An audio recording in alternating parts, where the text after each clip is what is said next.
Welcome into Emerald and Lilywhite, episode 23, the Jordan episode, or as Robbie so well put it just before we started recording the Pedro Porro episode. We're stoked to be here. Not only is it the Jordan episode, but we just beat City in the Cup. So we decided we had to emergency pod, hop on and wax lyrically about everything that just happened. Kick it over to Robbie first at Robbie_Light. Robbie, how's it going?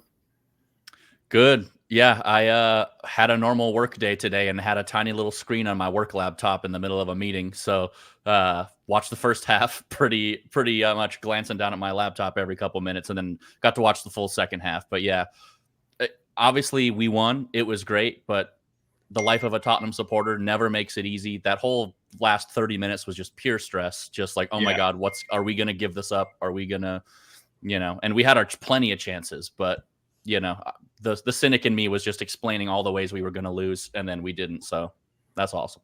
No doubt. Yeah, it was exciting. I admittedly, from minutes 45 to 70, was on a work call, and one that I couldn't shuffle around. Believe me, if there was any chance for me to have moved this on my calendar, I would have, but I was not able to. But I had it off to the side. Minutes 1 through 45 and 70 through 90 were fantastic for me. With us also, it's been a couple weeks, and I know he once said he pods after good wins, right? Maybe not after shitty results, but we got Keagan back with us. Hey, Keagan McMurray. Keagan, what's up, man? It's going well. Good to be back. It's a tough decision because we're technically coming off a weekend loss, but I had to a City win trumps a Palace loss to me. So I think it's important to acknowledge that we're all from America here. So a Wednesday afternoon game means that we're either in class or at work. I was able to watch the full first half in my room, and then it was hustling off to class and watch the second half on my laptop while I was glancing up and down, listening to my professor lecture. So, but that first half was excellent, and the second half was a bit stressful. But yeah, a really awesome win, a good hump day surprise for us Spurs fans. 100%. Yeah, a great surprise. What you just said reminds me of that Champions League commercial where that girl's in class and she says, "This class is pass fail." I don't know if you've ever seen it, but it's a great Champions League advertising bit there. But yeah, glad you're here, man. Stoked to chat with you again. And like we've all said, we're chatting about a big victory in the Carabao Cup. Spurs put City to the sword 2-1 at home at the Spurs Stadium. City does get a goal in the Spurs Stadium for, I believe, the second time throughout history at this point. But Spurs scored 2 before City were able to get that goal, and the result stood. I want to talk about the lineup briefly. I don't think there were a ton of surprises. There were a few surprises for sure. One of them being Mickey Van de Ven at left back with Radu Dragusin at left center back, in my opinion. I think there's reason to believe people thought that was certainly possible, but maybe not probable, right? But that's what Ange came out with, and is what we did last year when we drew City, I believe, 3-3. So yeah, that was a bit of a change. And then Timo Werner starts up top, and I don't think very many people were expecting that. It did pay off, which we're going to talk about. Archie Gray at right back, did that surprise either of you, or did we probably expect that was going to happen?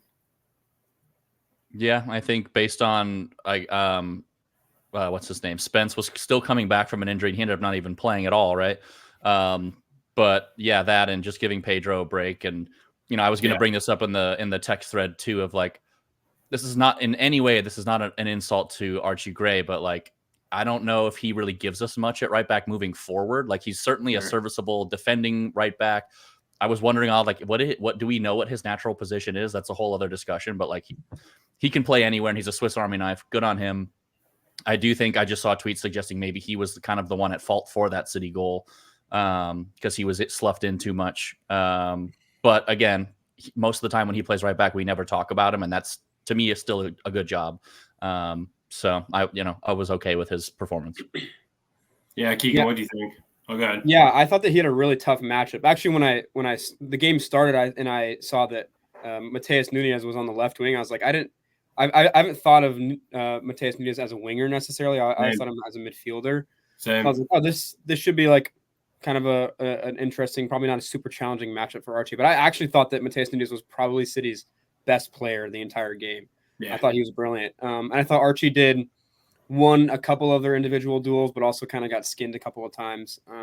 Nunes is just is so physical and quick, and a much better one-on-one dribbler than I had thought he was before watching this game. And obviously he got the goal where Archie was tucked in. He got dragged into the box by a McAtee run, a late run, and then left Nunes on the back post wide open. But yeah, I don't think the only thing that I was surprised about in the lineup was to see Van de Ven out wide. I know that Ant made a comment that one of the reasons that, or maybe I don't know if Ant made this comment or if I just saw it on Twitter somewhere, but part of the reason he doesn't play Mickey at left back is because of his injury concerns. And of course, within 10 minutes, he goes down with a hamstring problem. So hoping for good news. That's kind of the only the only blemish on a positive overall day. Yeah, you'd think that, and I'm glad you pointed that out. I hadn't seen that quote. Makes a lot of sense. Ange obviously knows what he's talking about, right? Because as you said, Mickey does go down with a hamstring injury, or seemingly a hamstring injury, hamstring aggravation at best, right? So we'll certainly have our eyes peeled on what we continue to learn. But I also credit Ange and Mickey Van de Ven, assumedly, for making the decision to risk the situation at a time where Spurs needed him out left. And again, didn't have him for the whole match, but when you look at the percentage of possession, 33% for Spurs. So we anticipated to defend for the majority of this game. I think that also bleeds into a conversation around Ange's flexibility, that it is there, right? We always ask for it as fans, and did the same thing against them last year when we drew 3-3. So he's no dummy, right? He's managing in the Premier League for a reason. But credit to him and Mickey Van de Ven both for making the decision to put him in a position that was best for the team. And just to go back to Spence for a second too, Archie Gray for a second. I do think he's a 6, right? And I think that's kind of where he made his name. But last year at Leeds, played almost every appearance, I believe, bar one. So like 26 appearances at left back for them throughout the championship season, and was championship team of the year. So he's certainly capable of playing in the fullback position. The old school football brain says that you should be able to play 6 and fullback equally, right? I think we maybe get away from that, but there are guys who can do it. I think of Joshua Kimmich as a primary example of someone who goes back and forth. And I also try to remind myself that Archie Gray is 18 years old, and I think we forget that sometime because he's very good and plays beyond his age, in my opinion. But at 18 years old, there's a very, very high ceiling for him, and we paid $40 million for an 18-year-old, right? So I think that tells you everything you need to know. But yeah, credit to Archie for a good enough performance to see us through. I agree. He got worked on a couple of times. He had to take a yellow card late in the game because he overran the situation. But yeah, again, we see it through. We digress and we move on. Timo Werner gets the goal. I was stoked for him. Keagan, I'll come back to you quick, man. What were your thoughts on Timo taking that? Yeah, I thought it was a confident looking finish, which was kind of baffling. It genuinely looked like when we first signed Timo on loan last January. I watched some highlights, not of Timo at Chelsea, but of Timo at RB Leipzig, and it looked very similar to the kind of goals he used to score for RB Leipzig. Just like he was a solid finisher for them, and maybe he missed some big chances that made big media waves, but when it really came down to it, he had a lot of finishes very similar to the one that he had today. And so I was happy for him. I think when I saw that he was going to be in the lineup, I wasn't actually very surprised personally. I thought that Mikey Moore was fine on the weekend, but also looked a little bit just out of his depth physically a couple of times. And I think to play back-to-back in 3 days and then to start against City seemed a little bit too much for me. Just for a 17-year-old physically. I don't want to risk injury. He's never played at this high of a level consistently yet. So starting Timo Werner made sense to me, as much as I was just disappointed to not see Mikey again, because I love watching Mikey Moore play. But obviously it paid off. And so ups to Timo, confident finish. I thought he had a good display overall as well. There's a couple defensive moments that I thought where he won the ball back, but once again, like it always seems to come down to just like a lack of final product. Like otherwise, like his goal was good, but there was a ton of moments today where like he like sprung out into a attack and was starting a counterattack and then just like whipped the ball right out of bounds when he should have just played it into the path of somebody, or like took a shot that just rolled right into the keeper's hands. So it wasn't like Timo was like totally changed. Like he still had his classic Timo Werner moments today, but for sure. for the confident finish. Yeah, and the goal should kick the confidence on, in theory, right? We'll see. But I was stoked for Timo. I screamed in my house. I was just really happy for him. He needed that. Robbie, you are our fan temperature liaison here at the Emerald and Lilywhite, right? So what does this do for Timo with the fan base? Does this buy him any credibility? Does his leash lengthen at all after that goal today, or is he still fighting an uphill battle? I think it's the first step of several for him. Like he needs to keep doing this. I think it was really interesting to see. It definitely sort of awoken something in him. Like he was ripping pretty confident shots after that. And he had a few that were like, they showed that slow-mo of the one that was like about to kiss the goalpost. Like they weren't nearly as miles off as they are. So like he did have a few accurate touches. Honestly, the one thing that stood out to me more than anything in this game after that regarding him was Kulusevski had a break, and Kulusevski decided to take the shot instead of pass to Timo, who theoretically would have tapped it in. But that sort of speaks to, I think, Kulusevski being like, I still don't think he can finish this. Like, so, but it was like Kulu, Dom, and Timo all on a three-way break, and he could have passed it to either, really. And there was a lot of crosses in the second half that were just misplaced, or I honestly, I was, not to hate on Dom Solanke too much, but there was a few where I was like, he's not even running for it, or like maybe he was expecting the winger to be there on the other side. He could be tired too. I mean, we're playing him a ton because we want to get him into a rhythm. So a lot to be said there. But yeah, that was the one thing that started to me was like, just like, it still seems like people don't trust him, obviously, even though he scored that goal, because Kulusevski decided to just take the shot himself, even though I think that probably would have been a tap in. Yeah, I mean, it's well said. It's a real thing too. I mean, even if it's subconsciously, right? Players know it when a teammate's not playing well, and those things definitely happen. I think there's something to that. I do want to talk about Solanke for a second too, Keagan. I think some of the runs that we see made to near and far post between the 9 and the far winger are getting figured out, but I think there's still a little bit of confusion at times. So I think that does lead to some of what Robbie's talking about. But I also think the dude was maybe just tired because he ran his fucking socks off for 90 minutes. I am just floored by Dom Solanke. I couldn't be happier. What'd you make of his performance today? I could not agree more. Every single time he is either like putting his body on the line for our hold up play, which he's like, finally to have a striker that like Vicario can feel like he can go long and we have a chance of retaining possession, or just running his socks off. He works so hard, and like obviously by the 70th minute, like there was a couple of times, Robbie, I agree, where like there's a break and Dom is like just huffing and puffing and lagging along slightly and not maybe making a decisive front or back post run like maybe he would in the first half of the match. But yeah, I'm so happy with him, to be honest. I'm rooting so hard for him to continue to start bagging more goals, but I feel like they're going to start coming. There's just no way. And it's not like he's had like an overload of chances and he's just missing the chances. Like he's doing so much for us outside of scoring goals right now that like you just have to continue to play him. And I just totally believe that they're going to come. He's going to score off a corner here pretty soon. He's going to score a header here pretty soon.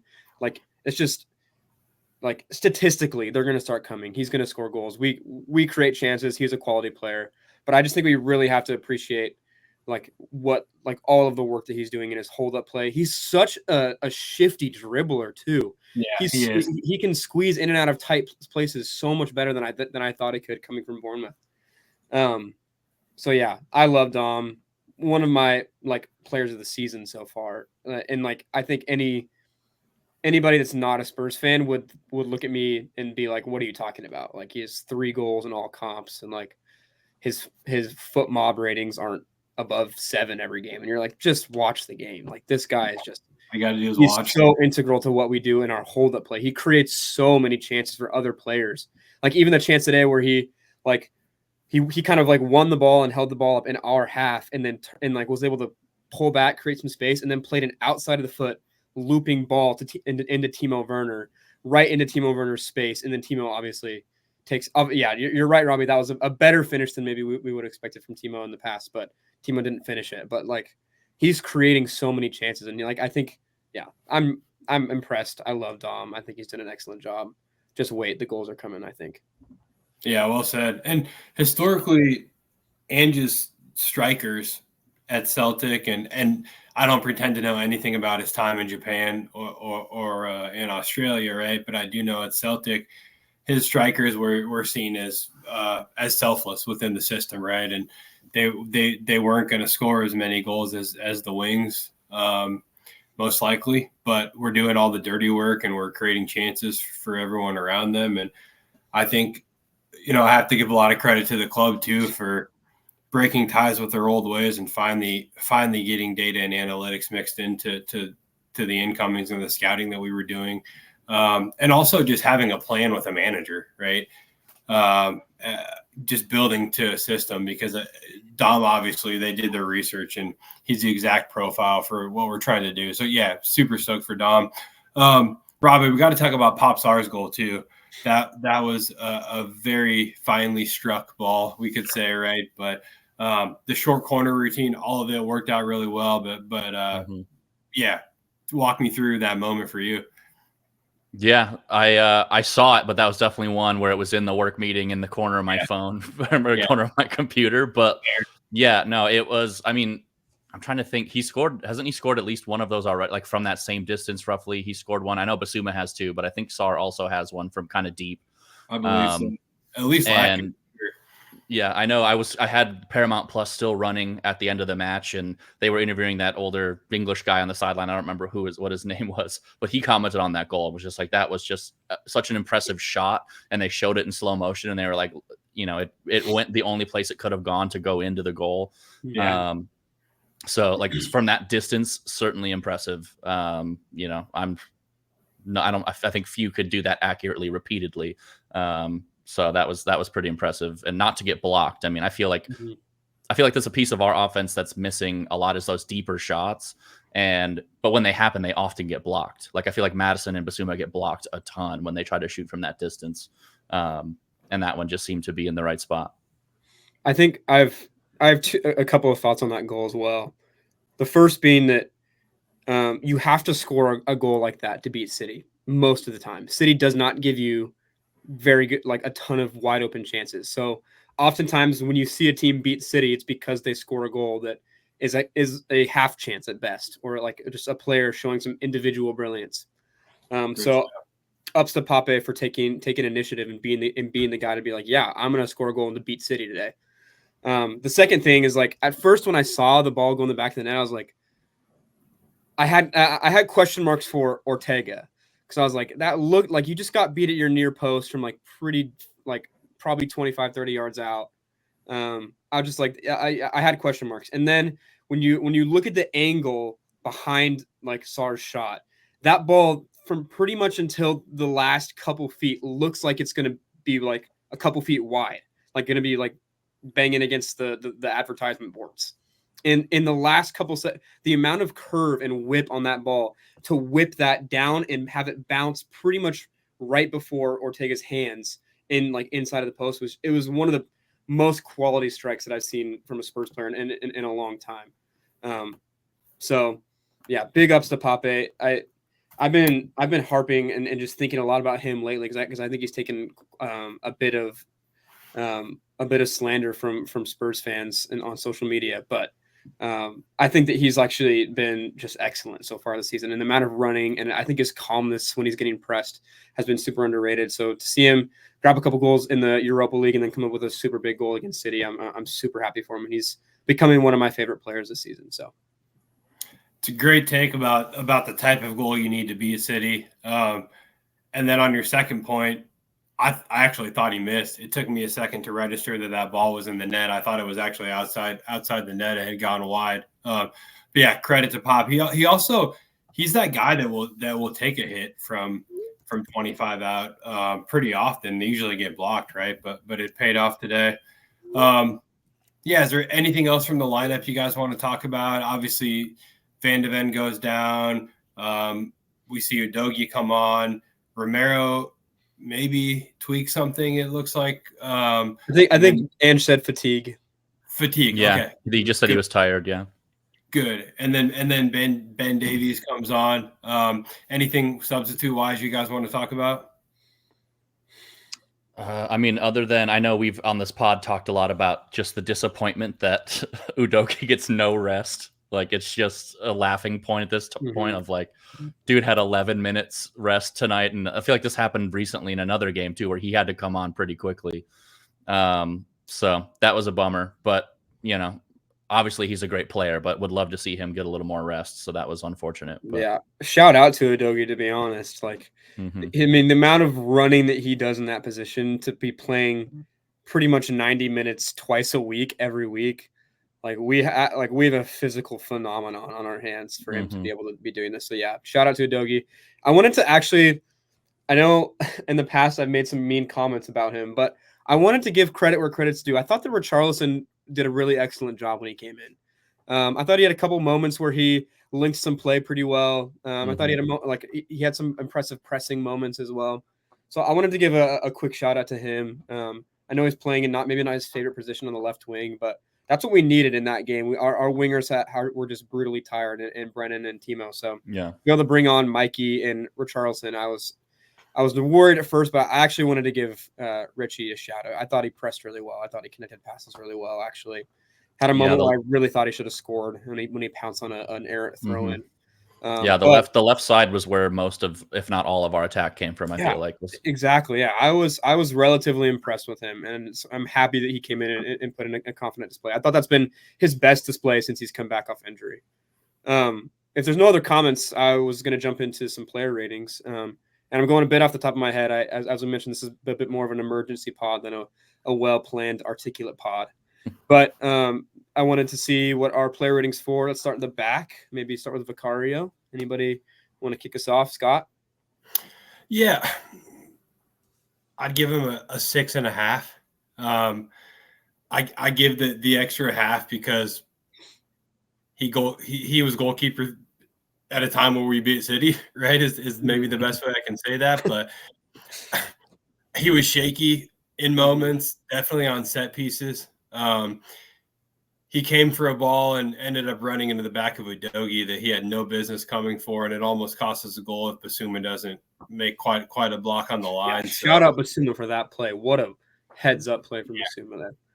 Big time. But yeah, I mean, Vicario's fine. I'm past the days of singing his praises. I think he's a great shot stopper, but I think when it comes to set pieces, he leaves a lot to be desired and needs to get better there if he wants to be in between the sticks, you know, as Spurs continue to grow towards bigger accolades. Yeah. Robbie? Yeah, no, you guys saw me in the chat. Like, there was multiple set pieces where I was like, what is he doing? Like, get back in goal. Like, stop. If you're going to do that, get the ball, you know, like there was, he slipped and fell on another one where he went way out and then just fell over. And I'm pretty sure they whipped one like nowhere near the goal, but they tried to shoot and it was just like, oh man. But again, I am pro Vicario. I like him, but yeah, he today felt like he was taking some unnecessary risks at times, and none of them really came to hurt him. At least, you know, that goal I don't think was his fault. But yeah, I mean, he was fine. Yeah, I agree. I probably err somewhere in the 6 or 7 range. I do want to give him a little bit of credit for his play on the ball. I thought he played some pretty good passes, especially ones where that kind of broke lines and where he lobbed them over a couple midfield players where Kulusevski had found space in behind, and then we'd start attacks from there. I think he's really improved. I know that people will say like he plays such risky passes where he'll play a straight ball into Basuma or Bentancur with like a player right on his back. But I really think he's clearly been coached to do that. I think Ange is asking him to do that because I do think that a lot of the time those straight balls into Basuma or Bentancur are what open up the play when they can one time spray it wide to one of our center backs, and then we can go from there. So I understand that a couple of them can look pretty risky, but I think he's been instructed to do that. So I think he's found like a relatively good balance of when can I do this? When is the defender not tight enough on our six's back? And then if not, how can I loop a ball either out wide to our right backs or just clear it? So I wanted to give him some credit for his work on the ball today. I thought the City was pressing well and pressing high. It's coming off a display this weekend against Palace where I thought Vicario struggled with the ball at his feet or looked pretty scared. Yeah. So it was an impressive bounce back for sure with the ball at his feet. But again, yeah, at set pieces, he made a couple frustrating, blatant errors. But let's move on. Let's do some back line. Start with Archie Gray and then move over from there. Yeah. Scott. Oh yeah, go ahead, Robbie. Yeah, no, I think my comments from earlier too, like for the most part, nothing to really talk about, and that's honestly a compliment. But yeah, I think from what I've seen online, I was watching the goal happen from a laptop screen small. People were suggesting he was perhaps the one that could be to blame for the City goal because he was tucked in too much in the box and not staying out on his man. But yeah, I mean, again, he's 18 years old. Not saying much about him as a compliment, especially against City. So, I don't know if I have a number to give him or not, but I would say, 6-7, he was fine for me. Fully agreed. 6.5 as well. Did enough to see us through. Definitely got beat a couple of times, but he's up against, as you said earlier, Keagan Mateus Nunes, who earned a move to City because of his play in the Premier League, and Archie Gray is 18 years old, right? So, tough ask, and I thought he did a fine job, so I'll give him a 6.5. Mm-hmm. Yeah, I agree. I think with the ball at his feet, he absolutely won the day. I think he was potentially caught lacking a couple of times defensively with the ball off his feet, but again, like just evidence of age and physicality there. Nothing, not evidence of potential or talent. I think Archie Gray is going to be a better player than Mateus Nunes when it comes down to it at the end of their careers.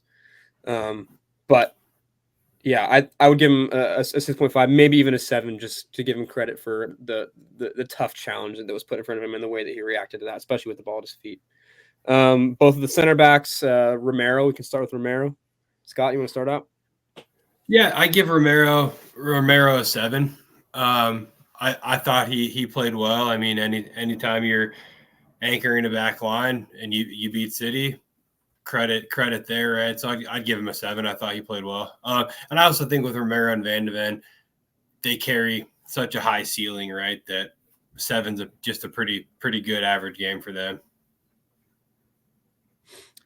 Yeah, I mean, I would say holistically, the back line for me, all average. I mean, and I don't mean that in a bad way. Like everyone did their jobs today, I guess is the best way to say that. I think, we're not to skip ahead, but I think if anybody got the high ratings for me today, it would be like central midfield to forwards. Like I think that's where a lot of the strength was today. I mean, you guys know I'm a Swedish descendant and I love my Kulusevski. Like he was definitely doing some good stuff today, like kind of stretching the field out a little bit. But as far as the back line, like I don't know, I might just say 7 for everybody. Or, we also had some subs. Like Ben Davis did his job. Like I don't think there was much to say about him. The back line just kind of held on and did what they needed to do kind of holistically. And obviously Van de Ven, unfortunate, probably shouldn't even rate him because he just, got injured and left pretty quickly. Yeah, I agree. I would give Romero probably a 7 as well. I thought he was calm. I thought he's definitely one of the center backs on our team that I feel most confident with when he's put under pressure. I think it's interesting to rate Romero and Van de Ven because I agree with what you said. Oftentimes when you're watching maybe a normal team play, you think of a center back having a good game and maybe you don't notice their contributions. If you're like, I didn't notice you play today, that's probably a good performance. That's not really the case for Romero and Van de Ven just because of their play styles. They're so eye-popping oftentimes. Romero is so aggressive and Van de Ven is so athletically just he's a unicorn. We've never seen anybody like Mickey Van de Ven. So I think that's a different case. When they play a good game, you sure as hell know they did, because that's just the way that they play. But yeah, so tough to rate Mickey. I can rate Dragusin right now as well. I thought he was fine. I thought he was good defensively. A tough game to be thrown into, but I definitely feel less confident with Dragusin on the ball than Romero. Dragusin oftentimes feels like he has to turn around and play backwards instead of playing forwards, where it feels like Romero feels pretty confident just facing forward and finding a pass.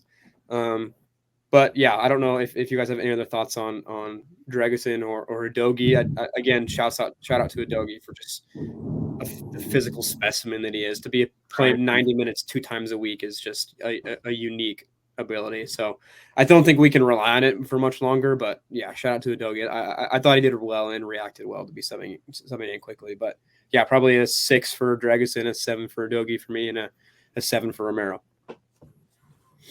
Yeah, I'd go 6.5 for Dragusin and a 7 for Udogie, mainly for, like you said, the shift he put in.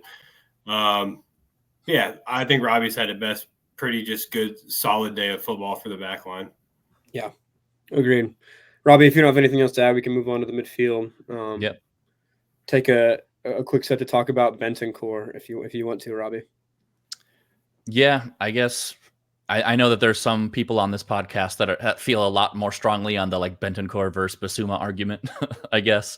I mean, again, I don't know. I don't want to sound like a broken record, but again, I feel like he, did what he needed to do. He never really is flashy lately, at least. Like, he's not really someone that pops up. Basuma has moments where he does some really awesome stuff, but Basuma also has moments where he does some really dumb stuff. And obviously today Basuma had a save of the game, arguably, or maybe not arguably. But yeah, I don't know.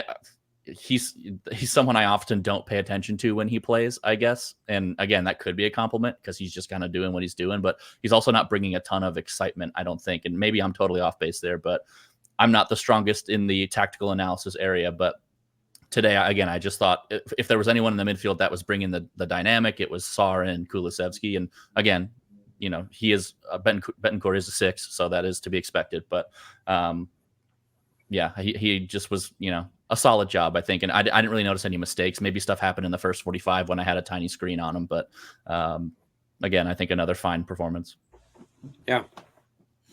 Yeah, I'd give him a 7 and just say it was a good average performance as well. I think part of me wants to say 6.5 when I use the word average, but I think he had just a good quiet performance, which as you've said is strong for a 6. And we also had a lot less of the ball than what is normal. So I thought he kept shape really well. And I'll give him a 7. Yeah, I would say a 7 as well. I think it was an interesting Bentancur display because you're right. I'm accustomed to seeing him a lot more on the ball than maybe he was today.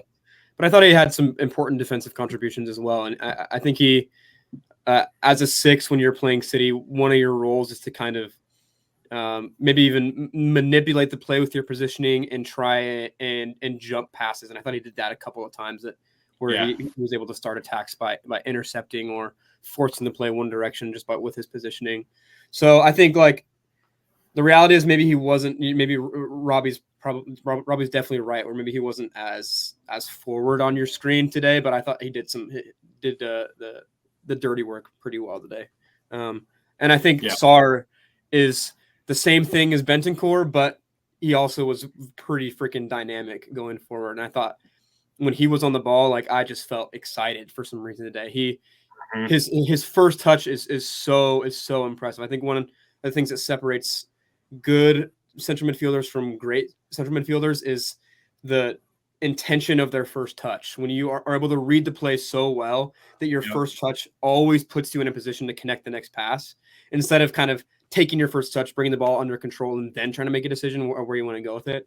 I think Sar is a great example of that. His first touch is always, it's never like, I'm just going to bring it under control under my feet. It's, I'm going to move this and go somewhere so I can create more space. I think that was an excellent example of that with Sar today. And obviously he scored an excellent goal. So I would give Sar an 8.5 today. I thought he was excellent. Yeah, well said. That first touch issue is exactly why I stopped playing midfield. never quite had that, but Sar has it in droves. I think if we look at the disaster at Palace and today, I think Sar has to be on the field for us to be at our best. I just feel like our midfield's very disjointed and disconnected when Sar's not on the pitch as of late. So, yeah, Sar was fantastic today. I'd also give him an 8.5. The goal for sure contributes to that rating, but beyond the goal, he just played a really, really good game in the center of the park. And I think it's quite clear that we have a really special player on our hands. And I know he got off to a slow start this season and questions were being asked, but Sar is clearly a talent, and he showed that today. Robbie, if you don't have a ton to add about Sar, I'd love to hear your thoughts on Kulusevski and give him a rating. I know he's one of your highlights. So, yeah, I think what was interesting to notice today, at least from my perspective, I know there's been a lot of Madison Kulusevski together, and it seems like when we do that, because I know at least from like shot charts and play charts I've seen, Madison stays very left when he's on, and when that happens, Kulu usually stays middle. And it kind of makes the right side belong to Porro and Johnson. And today I felt like every time I looked up, Kulu had a break and he was all the way to the right. So like he was playing very right today. And maybe that was just a different change in tactic. Yeah. A lot of our attack was coming from the left side, with Werner and with Richarlison. But every break I looked up, it just felt like, oh, Kulusevski's playing right wing again. Like he was just kind of way over there. And so maybe being paired with Sar, that kind of shifts the pitch in that direction. Like, I don't know if that's a tactical choice or maybe that was just him finding space today. But yeah, he's someone that, again, what you said earlier, I think it was Scott, was like, if you told anybody who's not a Tottenham fan about Kulusevski, like seeing he barely scores goals, he barely, gets any involvement. He's all over the place. He's creating a bunch of stuff. Again, I don't think he had as many like amazing creative moments today, other than those breakouts. Like he had some crazy breakouts, but then it was the question of did he decide to shoot instead of cross it to Werner? And I think he had another shot or something that was just like, it was just a light little shot. Like he wasn't doing much in the final piece, but he was really the entirety of our right side attack today, I think. Yeah. And again, I always think he's awesome. So, I mean, maybe to go halves like Scott, like 7.5, 8, somewhere around there for him. I think he actually came out of the day with 2 assists. I know he got the assist for Timo's goal when he played the early ball across. And I think he was the one that laid it off for Sar. So a less impressive assist, but so he impacted the chance creation. You're right. I think a really interesting discussion that maybe we can dive into another time is if Kulusevski can be the hub of creation without Madison next to him. Because I think oftentimes what makes Kulusevski so good in the past month or so is the fact that he's playing next to Madison, and Madison oftentimes draws so many players to him and drops super deep, and then almost baits the press, and then is able to find Kulusevski in acres of space. And then when he can turn, it's over for the other team. If Kulu can turn and drive, it's over. So I was personally skeptical if he was going to have as good of a game today as the main hub of creation in our midfield. And obviously he proved me wrong. I thought he was excellent. The hub of almost everything we did going forward. Spraying the ball wide, picking the ball up in tight spaces, turning, creating chances. He's so good at, when we're being pressed, at holding the ball up and flicking the ball around the corner with little dinks and tricks. And I think in the past, I was always such a big voucher of like, don't flick the ball. Like little flicks and tricks just so oftentimes lose the ball. And Kulu is just, every time he does it, it comes off. And you're like, oh my gosh, it's just gorgeous when he does all these little flicks and turns to like move the ball around the corner to a person running in space. So shouts to Kulu for being the hub of creation today. I thought he was excellent. I would give him an 8 or an 8.5. I don't know if you have anything else to add, Scott. Not much. I'd also give him an 8 for his goal contributions, and I couldn't agree more. I think there's a great conversation to have around Kulusevski that as you said, we'll save for another time. But he's been a revelation this season. It's interesting what you say about Madison. Again, we'll save it for a future pod. But he was great today, and he's been great all season. Yeah, shout out to Kulu. Can move on to the front line. Start out on the left with Timo and move our way over. Yeah, I'll give Timo a 7.5. because he got a goal, which is the highest rating I will have given him for sure this season. I think you could probably give him a 7. But I'm going to give him a 7.5 because, again, I think he stepped up big time with that goal. If he doesn't bury that, things probably look a lot different today. I said in a podcast earlier this week, we've got to score the first goal if we have a chance of winning this game. We're not going to be able to fight back against City, and we didn't need to because Timo scored. So I'll give him a 7.5. Yep. Yeah, not much to add there other than I think that 20-minute period after he scored, every run was with him up the left. So like something awoke in him. Like he was clearly like, okay, I'm back. And then, yeah, he did miss a few more shots and things like that. But I think it's just step one of several more steps for his confidence and for his teammates' confidence to he's going to have to score again, right? We can't just give him one goal and say, wow, he's cured. So would love to see him score again. And frankly, soon. Yeah, agreed. Yeah, I think this is one of the most intense and like pacey games I've seen in a very long time. It just seemed like both teams were just flying around the pitch. Every pass was crisp and fast, and the runs that both teams were making were super crisp. And I think that Timo was honestly like part of of bringing that energy. He ran super hard today. He was constantly just yes. I agree with Robbie. A ton of our attacking play came down his side on the left. So yeah, I definitely Timo's best performance I think this year so far. I'd give him a 7. I think he could still probably work a bit on his build up play. I think he loses the ball like aimlessly quite often. But once again, like just definitely a bigger threat probably than Brennan was today, which is saying something. So I'd give him a 7 for sure. And then for Dom. Yeah, I know we'd already talked quite a bit about Dom, so I don't need to talk a ton about him, but I'd probably give him a 7.5 just for his contributions in the press. He's so integral to what we do, pressing. He always is forcing quick passes that become an errant pass here and there, and maybe if he's not the one winning the ball back, he's the one starting the process or the pattern of play where the ball eventually gets won back, and the press is triggered by him. Wherever he goes, everybody else pushes with him, and I think we're just doing an excellent job. And it's super underrated how hard he works. So yeah, I give him a 7.5. I give him the same, and I was gonna say 7.5, and I was gonna add that anytime a striker isn't involved in a goal contribution and puts up a 7.5, it says a lot about their character and their play. And don't have much to add that we already haven't said, but 7.5 for Dom. Job well done today. Yep, totally. Yep, nothing to add there. And I would, moving to Brennan, like I think for him too, he was just a victim of the left side being open all game. Like I don't know if we could say Brennan laid a stinker or not because we were just down the left the whole game. And then when it was towards the second half, it was like Kulu was kind of bringing it up. But yeah, I don't know. I don't have much to say about him, and not a bad thing. But I think we decided the left was open all game and just stayed left. Yeah, I thought Brennan was relatively anonymous today.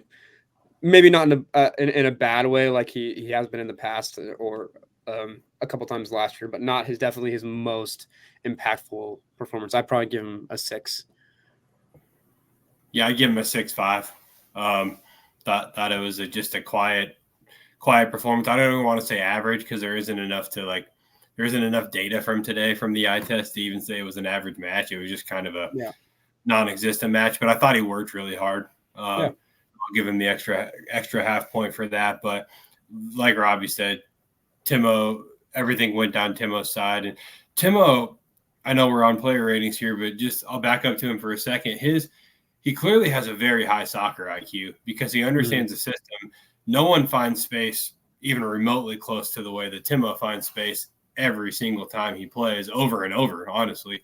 But his touch and his finish is just not there. And again, he scored today, but it's all confidence, and he just got to find that confidence. Like you said it earlier, that goal is reminiscent of his goals he would score for Leipzig, and I know he scored at least 20 goals one season in the Bundesliga, which is extremely impressive to score 20 plus goals in a European top 5 league. So it's there. But we need more, and we hope to see it.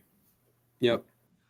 I'm trying to think hard about the subs that came in. I know Basuma came in for quite a long shift. I thought he played really well. He really locked it in. Sar ended up coming off a bit earlier than maybe I think he would have wanted because of a yellow card that he picked up early, and he was running hard and picking up fouls, and it would have been pretty detrimental to go down to 10 men. So I think Ange brought in Basuma, and I thought Basuma did a very nice job. Yeah, nothing to note there. Particularly, I'd probably give him a 7. Actually, I thought he did really well. And then if nobody else has anything to add on Basuma, we can talk about Mikey and Richie, who I both thought did well. I thought Richie did particularly well. Maybe give Mikey a 6 and Richie a 7.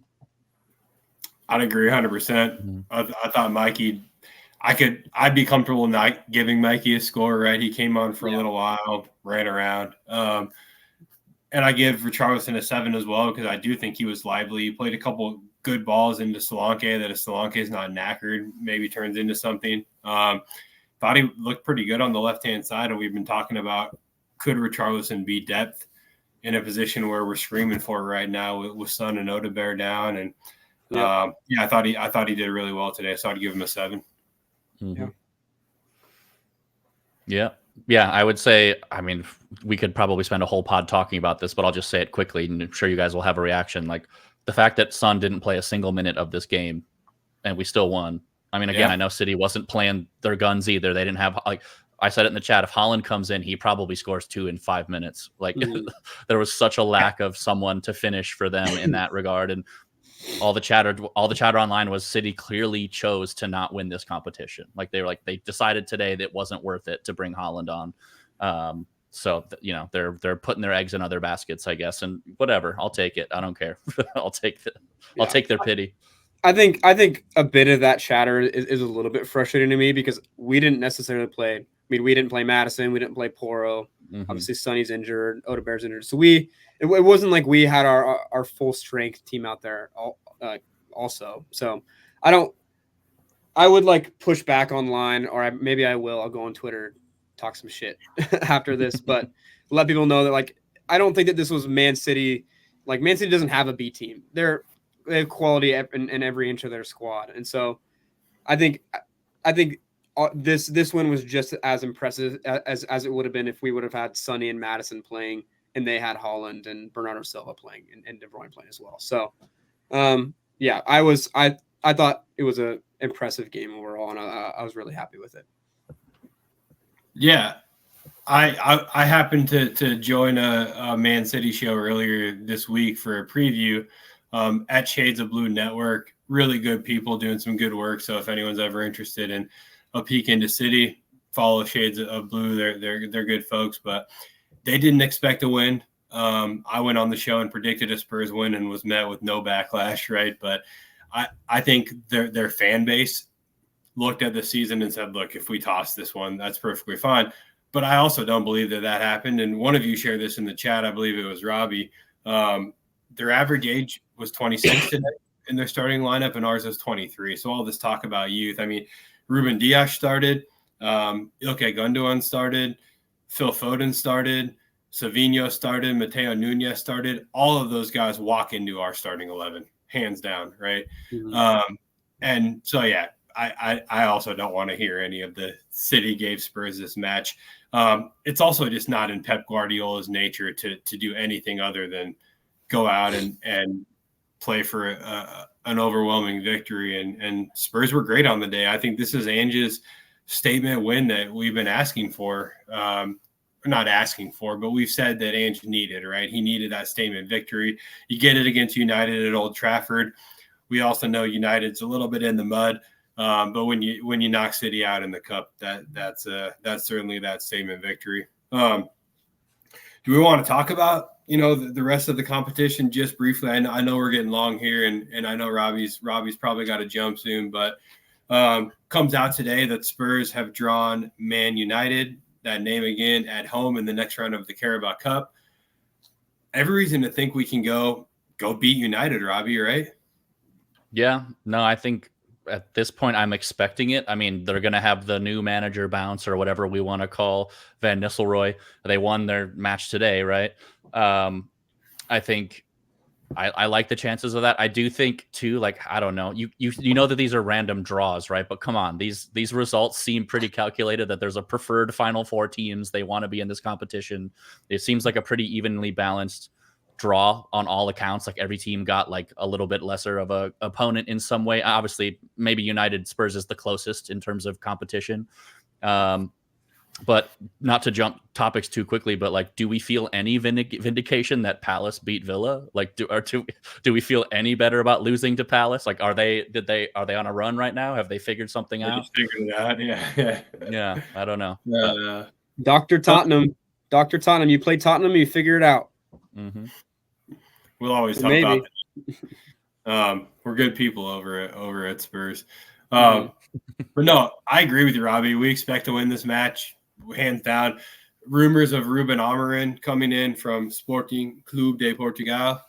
Is it rumors at this point, or is it here we go, confirmed? He was asked in a press conference today and said, I'm always going to continue to do what I want in my career. And yes, talks are happening.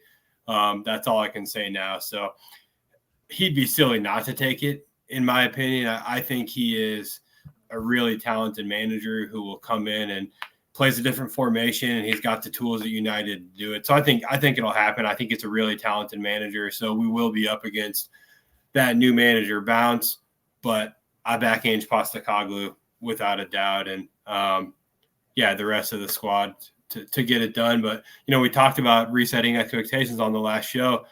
This is a competition that we have to go out and do everything possible to win. I was talking with my wife before the show, and we both agree, you give me the Carabao Cup and Europa League, I bow out of the FA Cup and I can finish anywhere in the Premier League that doesn't get me relegated.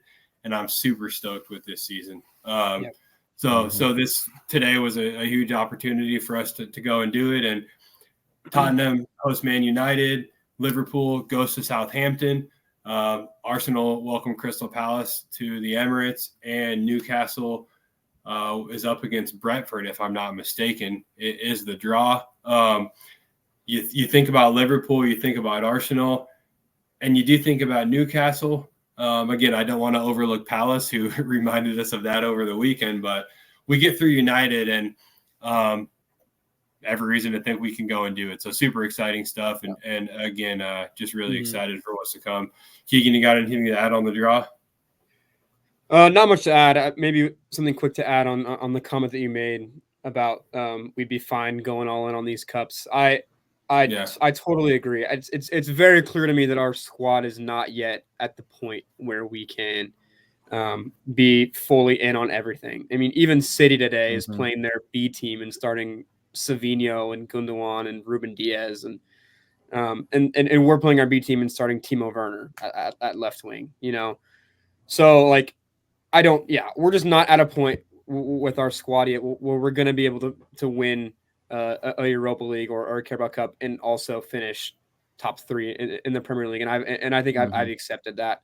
And I'm happy with that, but I think you're right. I think that does mean that we have to put our eggs in the Europa League, Carabao Cup, FA Cup basket, and take the Prem hits when they come and get wins where we can get them, but really more grind out the Prem and focus really hard on the knockout stages of the Europa League. Hopefully I didn't just jinx that. And the quarterfinals and semis of the Carabao Cup. So yeah, not much else to add. Feeling a little bit weary about Villa this weekend. It's going to be the day after my birthday, so generally not greeted with good Tottenham news around this time of year, around my birthday, in the past at least. But we'll see how that goes. Yeah, time will tell. I personally, like you just said, am a little more interested in what happens next week when we go to Galatasaray, and we'll talk about that. Agreed. In the next show. We won't get into that now, but yeah, I mean, we said it on the last episode. I would love for the attitude or the atmosphere right now at Spurs to be the league is for progressing the project and the cups are for getting results and winning matches, right? That's perfect. And I think we are well strong enough to make sure that we don't get relegated in the Premier League, but whatever else we do, I think as long as we see progression, that's what's most important in the league right now. So yeah, that's going to do it for Emerald and Lilywhite. Obviously, we wanted to hop on and do the old trope, the emergency pod after Spurs got through Man City today. For myself, for Robbie, for Keagan, for Max, for Steve, for everybody at the show, for everybody at Seattle Spurs, we appreciate your time. We very much appreciate our partner sponsors, the Wits End up in Finney Ridge, Cascades, and Rainier Growlers down in Puyallup. Make sure you get down to the bars if you're able to, if you're in either the north or south side of the Sound. Tip your bartenders well. And like and subscribe to the channel. We certainly appreciate everybody giving us a chance to continue to grow the platform. Most importantly, the Seattle Spurs and the Tottenham platform in the great city of Seattle. You can find me at Scotchy Bird. You can find Robbie at Robbie_Light. You can find Keagan at Keagan McMurray. And with that, come on, you Spurs. Come on, you Spurs. And shout out Sonny's outfit today. Sick outfit. That was fire. That was fire. Jed looked good too. So yeah, he did. Those boys that aren't playing, they still make an impact for sure. So yep.